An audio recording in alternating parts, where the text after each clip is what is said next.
Tú eres Jesús. El Señor puso en mi corazón hacer un estudio sobre el libro de Romanos. Vamos a estar hoy desarrollando los versículos 1 al 7 del capítulo 1. Gloria a Dios, te adoramos, Jesús. Vamos a leer Romanos 1, 1 al 7. Amén. La palabra se lee en el nombre del Padre, del Hijo y del Espíritu Santo. Amén.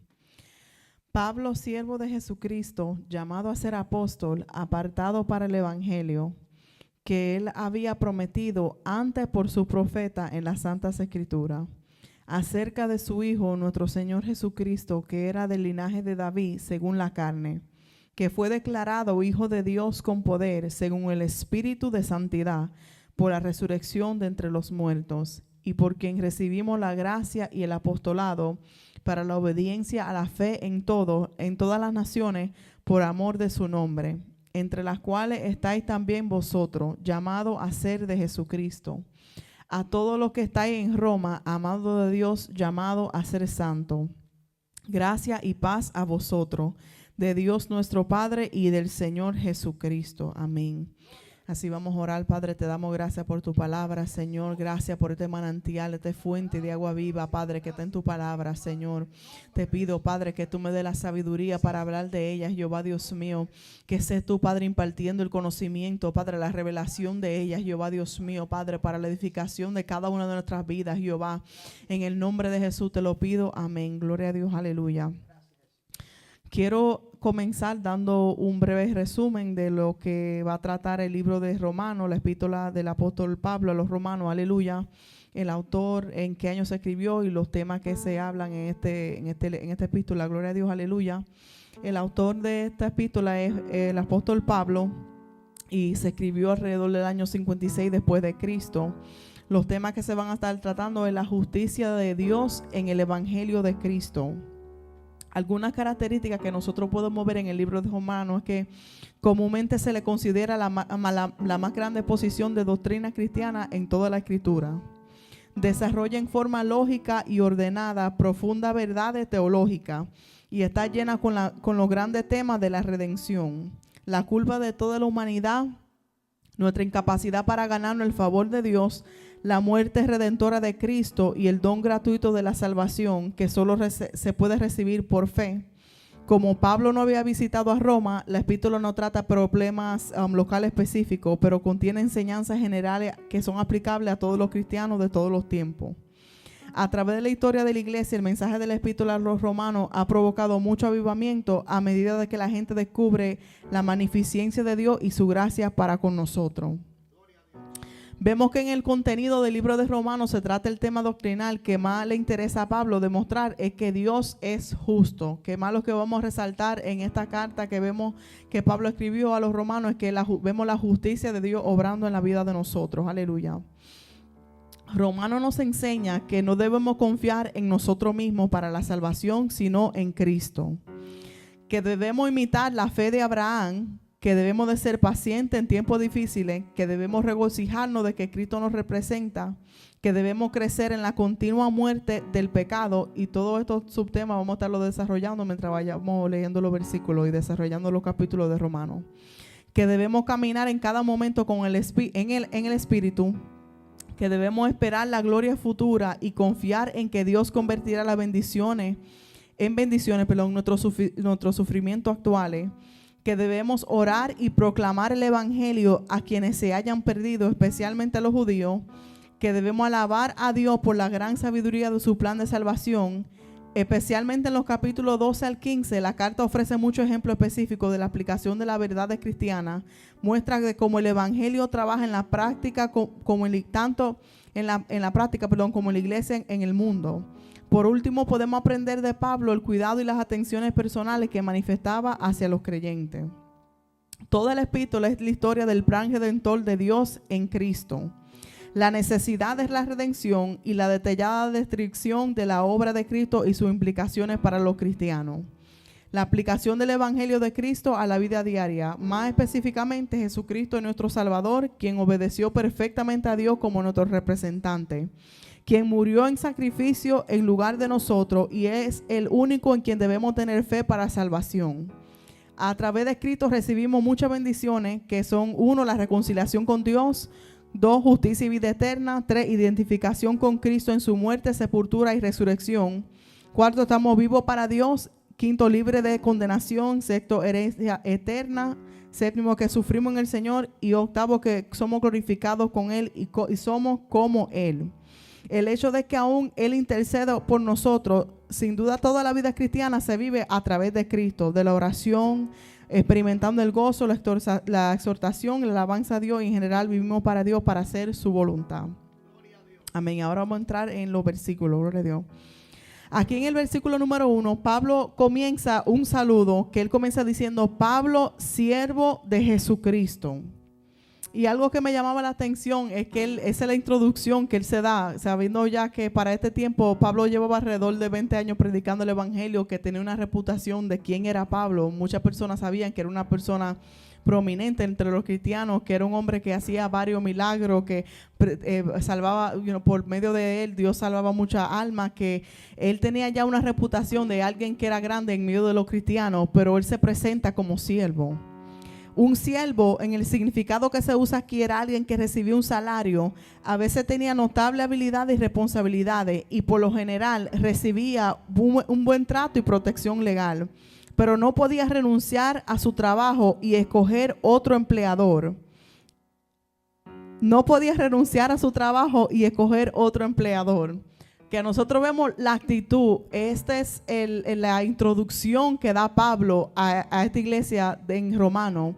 Él, aunque él tenía una reputación de mucha fama, él tenía muchos dones, tenía mucho talento, él se caracteriza por presentarse como un siervo, como alguien que está sujeto completamente a la voluntad de Dios en su vida. O sea, la representación, la introducción de él es que él no era, él no primeramente comienza diciendo que él es un apóstol. Él comienza diciendo: yo primeramente, antes que todo, soy un siervo. Soy alguien que me he despojado de mí mismo para yo estar bajo la voluntad de Dios, para yo estar sometido, humillado bajo la mano poderosa de Dios.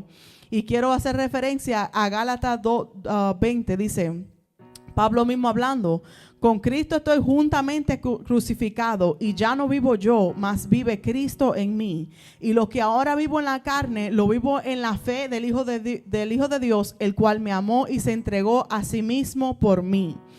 Él hace otra declaración en relación con lo que es ser un siervo, alguien que está completamente sometido a alguien. Él dice: ya yo no vivo yo, ya mi voluntad no existe, ya mi deseo no existe. Yo soy un siervo de Jesucristo.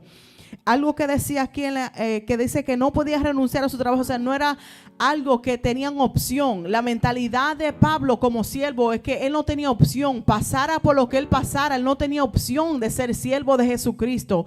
Era la única opción que él tenía. En la mente de él se enfocó en que no importando las circunstancias que yo esté pasando, mi carácter es siervo de Jesucristo. Mi trabajo es ser siervo de Jesucristo. Ya todo lo que yo quería está muerto, porque ahora yo estoy crucificado juntamente con Cristo. Yo quiero ser un siervo. Eso era el anhelo de Pablo, ser un siervo, ser alguien que obedecía completamente a lo que Dios tenía para él, sin importar lo que sus ojos podían estar viendo, sin importar lo que él pudiera estar atravesando, por causa de Cristo, por causa de proclamar la libertad de Cristo, de proclamar esa gracia. Él decía: en mi mente yo estoy determinado, estoy enfocado de que yo simplemente soy un siervo. No importaba lo que él podía hacer, él se reconocía, él se volvía a humillar diciendo que él era un siervo de Cristo. Él le daba la gloria a Dios. Él reconocía que eso era su característica principal. Gloria a Dios, aleluya.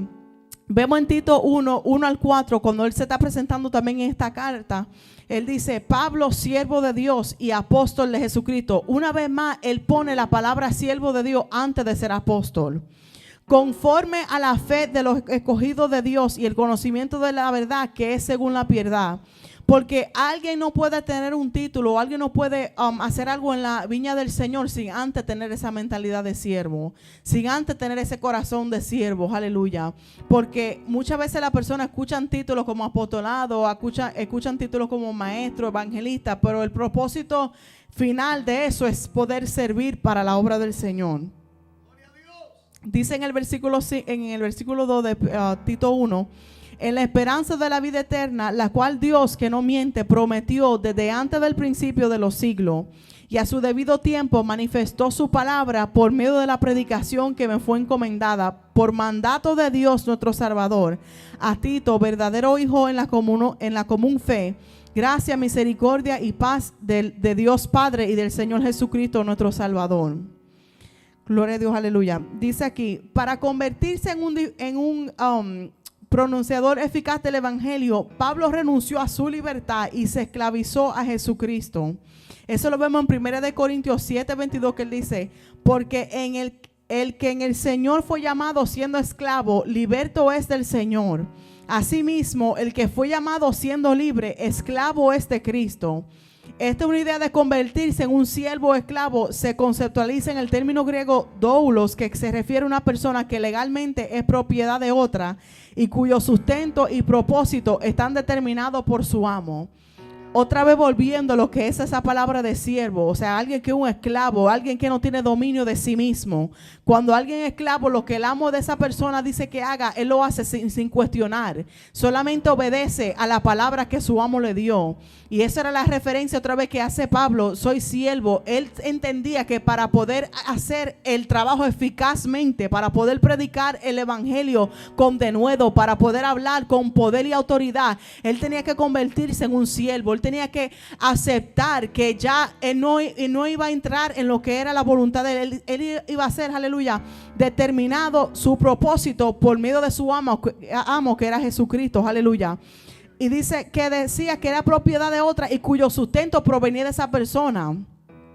Cuando alguien era siervo, cuando alguien era esclavo, aleluya, ya no podía mantenerse por él mismo, no podía batarse del mismo, sino dependía completamente del amo para darle lo que necesitara. Y cuando una persona tiene esa mentalidad de que Cristo es su amo, Cristo es su sustento, va a regresar una y otra vez a la fuente de sus sustentos, aleluya. Como ciudadano romano libre, Pablo no pertenecía a nadie. Contaba con extenso derecho dentro de la ley de su sociedad y también tenía libertades espirituales como cristiano. Pero por otro lado, en el antiguo mundo mediterráneo, las personas esclavizadas casi no tenían derechos o libertades. Un esclavo debía de obedecer las órdenes de su amo y Pablo afirma que era libre de hacer lo que quisiera, pero en lugar de eso se rebajó voluntariamente a la condición de esclavo de todas las personas. Se convirtió voluntariamente en siervo de todos para ganar el mayor número posible de conversos. Pablo era una persona que en lo secular disfrutaba de muchos beneficios porque era ciudadano romano, era judío, era alguien fariseo de fariseo, tenía una reputación antes de convertirse también, ¿verdad?, preeminente. Ya sabemos cuando él se convirtió a cristiano, ya los judíos lo odiaban, algunos los odiaban, pero era básico. Siempre había una audiencia que podía aplaudir a Pablo. Siempre había una audiencia que podía, él era bien recibido. Podía estar susceptible a decir, wow, cuánta gente me aplauden, cuánta gente me quiere, aunque sí había una otra audiencia que no lo querían. Pero el punto que quiero llegar es que él tenía una audiencia que podía aumentar su ego. Pero él siempre se mantenía recordándose, yo soy siervo de Cristo. Yo me voy a hacer siervo de quien tenga que hacerme para poder ganar las almas. Yo voy a hacer lo que tenga que hacer con tal de agradecer a Dios. Aleluya. Al decir, me he hecho siervo de todo, Pablo adoptó la mentalidad de Jesucristo, el cual siendo en forma de Dios, él no estimó ser igual a Dios como cosa que aferrarse, sino que se despojó a sí mismo tomando forma de siervo. Que eso está en Filipenses 2:5-7.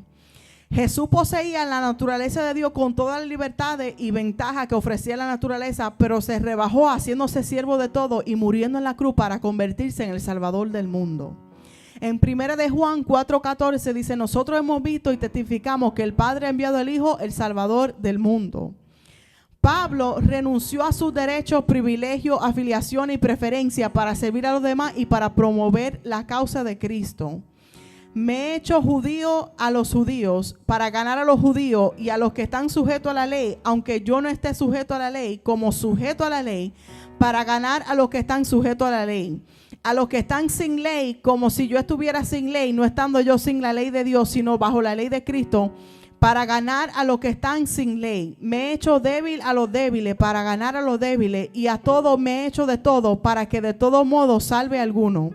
Y esto hago por causa del evangelio, para hacerme copartícipe de él. Eso está en 1 Corintios 9, 20 al 23. Que él tomaba la forma que era necesaria para ganar las almas. Él hacía lo que tuviera que ser posible, porque él sabía que él tenía un amo, que la encomienda que él tenía era ganar alma para el reino de Dios. Gloria a Dios. Entonces vemos que luego él dice, Pablo, siervo de Jesucristo, que abundamos sobre lo que era esa representación, de esa introducción que él da como siervo de Jesucristo. Dice luego, llamado a ser apóstol.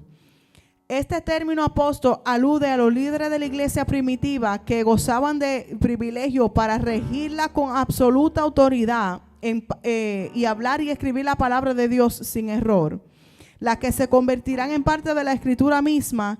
Y los requisitos para ser un apóstol era: 1, haber visto a Cristo resucitado, y 2, haber sido comisionado por Cristo como apóstol. En un sentido estricto, en el día de hoy no hay más apóstoles porque no hay más escrituras que escribir. Pablo se considera a sí mismo el último de todos, y los apóstoles en haber visto con sus propios ojos, praise God. En un sentido amplio, en nuestro día se aplica a un fundador de iglesia, especialmente ungido, o un líder religioso que goza de reconocido prestigio y autoridad. Hoy vemos que este título se usa muy común. Este apóstol, apostolado, apóstol. Pero para ese tiempo era alguien que había visto a Jesucristo resucitado y alguien que había sido comisionado para el Señor. Otra connotación que le dan la persona que sí describen a alguien como un apóstol es que dicen que es alguien que está fundando iglesia, por eso se le llama apóstol. Gloria al Señor. Praise God. Praise God. La vida que agrada a Dios, esto lo vemos en 1 de Tesalonicenses 4, 1 al 8, hablando sobre el apostolado. Dice aquí en 1 de Tesalonicenses 4, 1 al 8, que habla sobre la vida que agrada a Dios.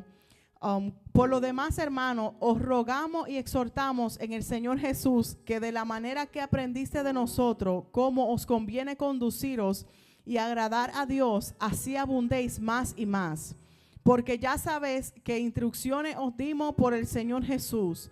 Pues la voluntad de Dios es vuestra santificación, que os apartéis de fornicación, que cada uno de vosotros sepa tener su propia esposa en santidad y honor, no en pasión de concupiscencia como los gentiles que no conocen a Dios, que ninguno agravie ni engañe en nada a su hermano, porque el Señor es vengador de todo esto, como ya os hemos dicho y testificado, pues no nos ha llamado Dios a la inmundicia, sino a santificación.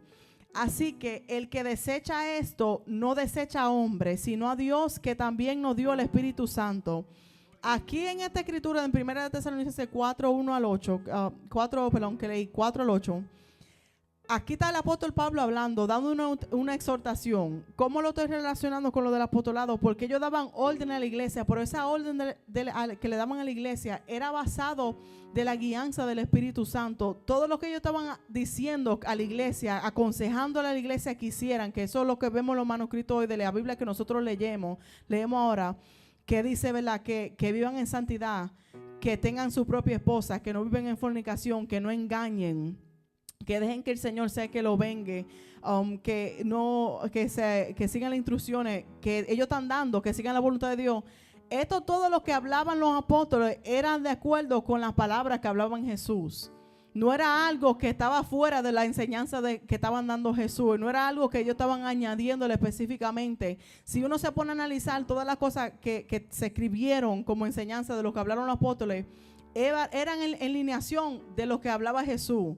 Era para acercarse más a la presencia de Dios, para vivir una vida santificada, separada para el Señor, que no era nada fuera de lo que hablaba Jesús. Y entonces en Gálatas vemos entonces como Pablo otra vez habla otra enseñanza sobre qué pudiera acontecer cuando la persona, ¿verdad?, se riega muchos maestros, que se riegan muchas personas que se llaman apóstoles conforme a su propia concupiscencia.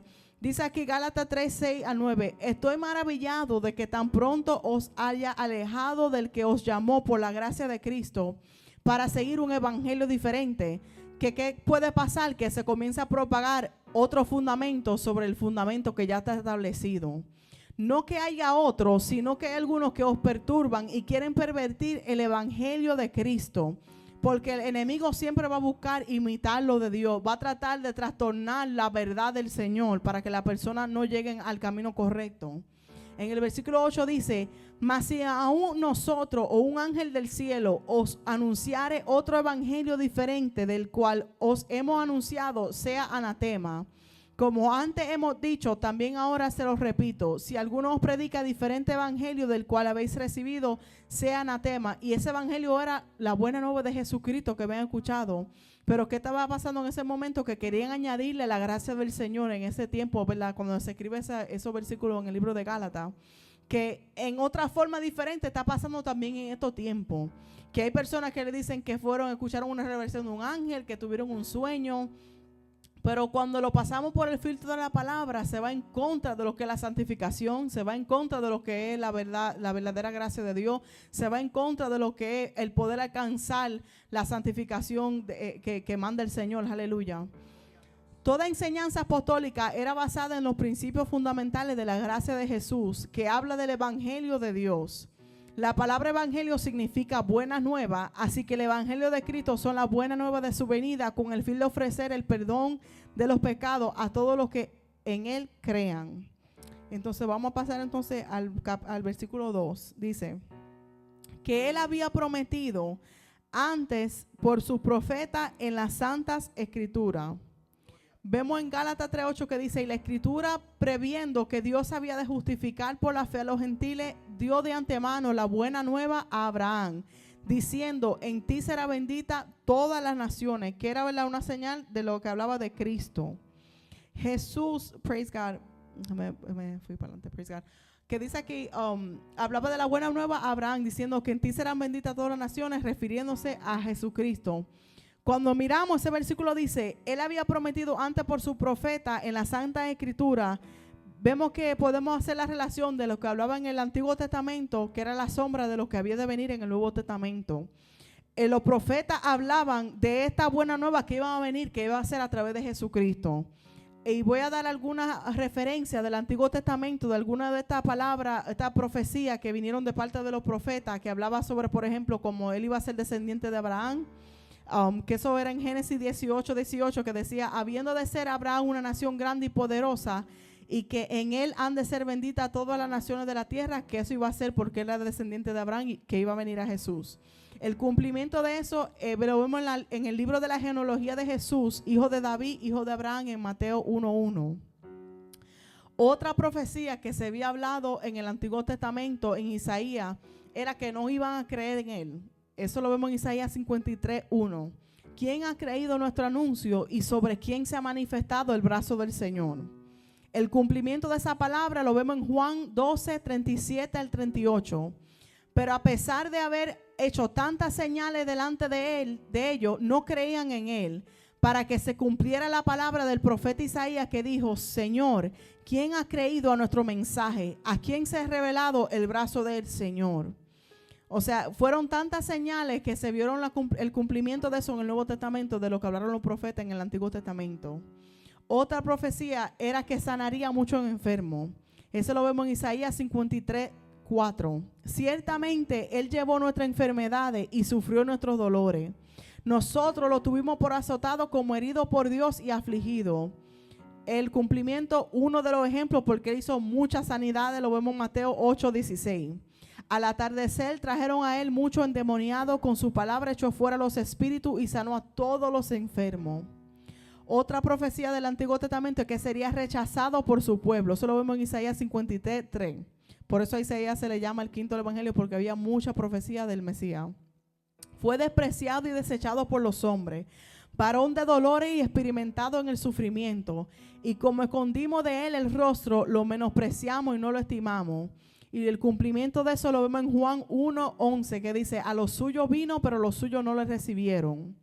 Otra profecía era que iba a entrar en Jerusalén humilde, montado en un asno. Eso lo vemos en Zacarías 9:9. Alégrate mucho, oh hija de Sión, da voces de júbilo, oh hija de Jerusalén. He aquí tu rey viene a ti, justo y victorioso, humilde y montado sobre un asno, sobre un borriquillo, hijo de asna. Y el cumplimiento lo vemos en Mateo 21:1 al 11, cuando él entra sobre un asno, aleluya, y comienzan a darle a la palma, a decirle Hosanna, praise God. Otra profecía, traicionado por un compañero muy cercano, que se lo vemos en Salmo 41:9.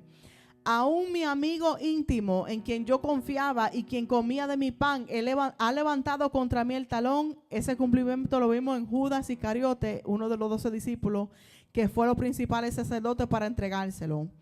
Otra profecía, que iba a ser vendido por 30 piezas de plata, que está en Zacarías 11:12.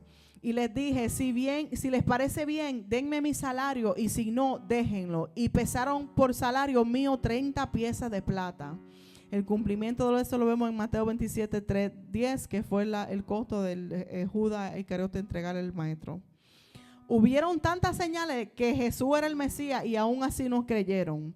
Pero así pasa hoy en día con personas que ven la gracia de Dios manifestada en su vida y no creen. No se vuelven como Pablo en un siervo de Jesucristo. Ellos optaron por la opción opuesta, aleluya, que era de rechazar al maestro. Pero eso lo vemos que Pablo aquí lo está hablando, que él había prometido antes por su profeta en la Santa Escritura. Él hace referencia que lo que ustedes están viendo manifestado en el día de hoy fue profetizado del Antiguo Testamento. Y más adelante, ¿verdad?, él habla también como esa profecía, esa promesa que ustedes tanto esperaron, ustedes mismos lo rechazaron, hablando del pueblo judío. Ahora vamos al versículo 3 que dice: acerca de su Hijo, nuestro Señor Jesucristo, que era del linaje de David según la carne. Jesús combinaba en su persona la naturaleza humana y divina. La frase aquí, según la carne, se refiere a su naturaleza humana, que no existía antes de ser concebido en el vientre de María. No se trataba exclusivamente de un cuerpo humano, sino que incluía también una mente y un espíritu verdaderamente humano. O sea, no hay duda de que él vino como 100% hombre y era 100% Dios. Dice aquí en el 4, vamos para el 4 ahora porque también anteriormente hablamos como él venía del linaje de David, traje los versículos, que fue declarado Hijo de Dios con poder, según el Espíritu de Santidad, por la resurrección de entre los muertos. Aunque Jesús ha sido el Hijo de Dios desde la eternidad, en su nuevo papel como Dios hombre fue explícitamente declarado Hijo de Dios a causa de su resurrección. La resurrección de Jesucristo valida quien Jesús afirmó que él era el Hijo de Dios y el Mesías. Estaba viendo uno de los debates del hombre que acaba de fallecer hace como 2 semanas, y él estaba teniendo un debate con alguien y decía, yo no creo en Dios, y era como de tú a tú, una persona atea que no creía. Y él, por más como que le trataba de convencer, no entraba en querer entender de que Dios era real, porque si tú no crees, imposible que si alguien no tiene fe, imposible que pueda creer que es un Dios. Y la última pregunta que él le hizo fue, él le dijo, ¿tú crees en la resurrección? ¿Tú crees que Jesucristo resucitó? Y él dijo, no. Él dijo, bueno, pues la conversación terminó. Porque esa es la base de nuestra fe, creer que Jesús resucitó. Esos son los fundamentos principales de la fe cristiana, de poder creer que Jesucristo realmente era el Hijo de Dios. Según Jesús, su resurrección fue la señal del cielo que autentificó su ministerio. En Mateo 16:4 dice, la generación mala y adúltera demanda señal, pero señal no le será dada, sino la señal del profeta Jonás, y dejándolo se fue. Que él era refiriéndose a que el tercer día iba a resucitar. La resurrección de Jesucristo fue vista por cientos de testigos oculares, que se lo vemos en 1 Corintios 15, 3 al 8. Dice, porque primeramente os he enseñado lo que asimismo recibí, que Cristo murió por nuestros pecados conforme a las Escrituras, y que fue sepultado, y que resucitó al tercer día conforme a las Escrituras, y que apareció a Cefas y después a los 12. Después apareció a más de 500 hermanos a la vez, de los cuales muchos viven hoy y otros ya duermen. Después apareció a Jacobo, después a todos los apóstoles, y al último de todos, como un abortivo, me pareció a mí. Y vemos otra vez la humildad de Pablo, porque otra vez se refiere como el más pequeño, como el último de todos, reconociendo, ¿verdad? Provee una prueba irrefutable de que Él es el Salvador del mundo. La resurrección de Jesucristo prueba su carácter sin pecado y su naturaleza divina.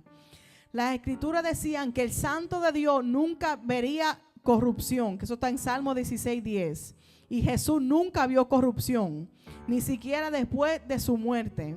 Fue sobre la base de la resurrección de Cristo que Pablo predicó. Por medio de él se os anuncia perdón de pecado. En él es justificado todo aquel que cree. ¿Cuál es la clave? Es poder creer, la fe. La fe es la clave para tener acceso a eso. La resurrección de Jesucristo no es solo la validación suprema de su deidad, sino valida la profecía del Antiguo Testamento que predijeron el sufrimiento y la resurrección de Jesús. La resurrección de Cristo también verida que su propia afirmación es que Él resucitaría al tercer día, que muchas veces Jesús lo citó eso, que eso está en Marcos 8:31, Marcos 9:31 y Marcos 10:34. Si Jesús no resucitó, entonces tampoco tenemos esperanza de que nosotros resucitaremos. La fe en la resurrección es el fundamento del evangelio. De hecho, aparte de la resurrección de Cristo, no tenemos ningún salvador, ninguna salvación, ni ninguna esperanza de vida eterna. Como dijo Pablo, nuestra fe sería vana, si el evangelio sería totalmente impotente y nuestros pecados permanecerían imperdonables si la resurrección no fuera verídica. Aleluya. Jesús dijo, yo soy la resurrección y la vida, en Juan 11:25. Esta declaración afirmó que era la fuente de ambas de esas cosas, de la vida y por ende la resurrección. Jesús hace más que dar vida, Él es la vida y por eso la muerte no tiene poder sobre Él. Jesús da vida a los que confían en Él para que podamos compartir su triunfo sobre la muerte. Nosotros que creemos en Jesucristo podemos experimentar personalmente la resurrección porque teniendo la vida que Jesús nos da, hemos vencido a la muerte. Jesús también es la primicia de los que han dormido, que eso está en 1 Corintios 15:20. En otra palabra, Jesús pudo abrir el camino en la vida después de la muerte. Porque Él resucitó, nosotros también podemos resucitar. La resurrección de Jesucristo es importante como testimonio de la resurrección de los seres humanos, que era un principio bíblico, un principio básico, de la fe cristiana. A diferencia de otras religiones, el cristianismo posee un fundador que trascendió la muerte y promete a sus seguidores que harán lo mismo. Todas las demás religiones fueron fundadas por hombres o profetas cuyo fin fue la tumba. Como cristianos sabemos que Dios se hizo hombre, murió por nuestros pecados y resucitó al tercer día. La tumba no pudo retenernos. Él vive y se sienta hoy a la diestra del Padre en el cielo. La palabra inspirada, la inspirada palabra de Dios garantiza la resurrección de los creyentes cuando Jesucristo venga por la iglesia en el arrebatamiento. Tal esperanza y seguridad lo describe Pablo en 1 Corintios 15:55, donde él dice, ¿dónde está, oh muerte, tu aguijón? ¿Dónde, oh sepulcro, tu victoria?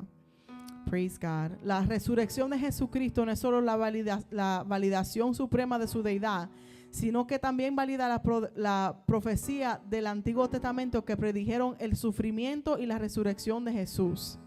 La resurrección de Cristo también autentificó sus propias afirmaciones de que Él resucitaría al tercer día. Praise God. Okay. La resurrección es una victoria triunfante y gloriosa para cada creyente. Jesucristo, quien murió, fue sepultado y resucitó al tercer día de acuerdo a la Escritura.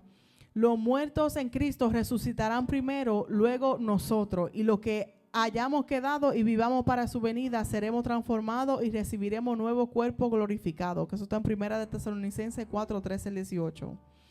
Este es un buen recordatorio que si ni la muerte lo pudieron detener, qué prueba sería muy difícil para él resolver. O sea, nosotros podemos entender que no hay nada que pueda detener al Señor si ni la muerte misma lo pudo detener. Gloria al Señor, aleluya. En el 5 dice, y por quien recibimos la gracia y el apostolado para la obediencia a la fe en todas las naciones por amor de su nombre. Y haciendo un recorrido, un pequeño resumen, ¿verdad?, de la carrera del apóstol Pablo, que él aquí alude, ¿verdad?, a cómo la gracia, o sea, el favor inmerecido la alcanzó y por eso recibió el apostolado para la obediencia a la fe en todas las naciones por amor al nombre de Cristo. Pablo se origina en Tarso de Sicilia y es de la tribu de Benjamín. Él era, sabía fabricar tiendas y fue discípulo de Gamaliel. Su primera fe religiosa fue hebreo y fariseo y era perseguidor de cristianos. Encontró la salvación cuando él vio a Cristo resucitado en el camino a Damasco, cuando él iba a perseguir más cristianos.